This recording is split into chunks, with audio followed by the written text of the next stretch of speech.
All right, let's dive into a book that has sold, get this, over 40 million copies and pretty much flipped the world of personal finance completely upside down. Robert Kiyosaki's Rich Dad, Poor Dad. I want to start with a question. What if that advice we've all heard our entire lives, go to school, get good grades, find a safe, secure job, what if that was actually a trap? That's the huge, provocative idea at the heart of this book, and honestly, it challenges everything we think we know. So the whole story really kicks off with Robert Kiyosaki's childhood. He had these two major father figures in his life. One was his actual dad, and the other was his best friend's father. And when it came to money, well, they were on completely different planets. Now, this isn't just a story about two guys. It's really about two totally different ways of thinking. On one hand, you've got his poor dad, that's his biological father. Super educated guy, always preached about job security and climbing that corporate ladder. Then, on the other hand, you have Rich Dad, an entrepreneur who believed the real goal was financial freedom by building assets. It's the classic difference between working for your money and having your money work for you. So, how do you do that? How do you make your money start working for you? This brings us to the first giant lesson from Rich Dad, and it completely deconstructs the idea of just earning a paycheck. This is probably the most famous line from the entire book. It's all about changing your focus from what we call active income, trading your time for a salary, to building sources of passive income. We're talking things like rental income, stock dividends, stuff where your money's out there making more money even when you're sleeping. And see, this is the trap he says most of us fall right into, the rat race. You work for a paycheck, you pay your bills, but then you want more stuff, so you work even harder to get a raise, and the cycle just goes on and on. It's like being on a hamster wheel of financial dependency. And the whole point of this book is to show you where the escape hatch is. Kiyosaki's big argument is that the reason we're stuck in that rat race is because school teaches us how to be great employees, but it teaches us absolutely nothing about how to be wealthy.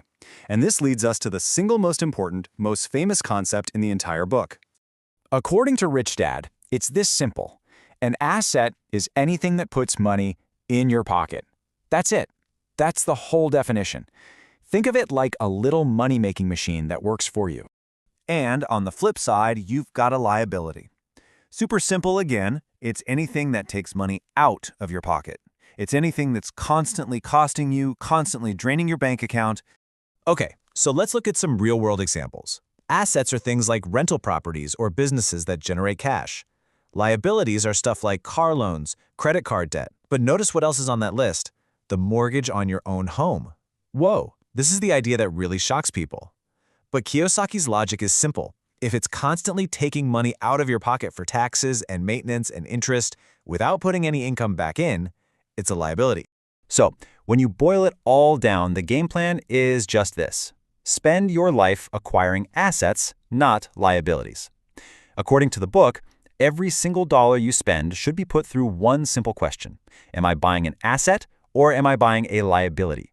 So how do you even start building those assets? Well, Rich Dad's advice is to work to learn. Your job shouldn't just be about the paycheck. It should be a training ground for real-world skills.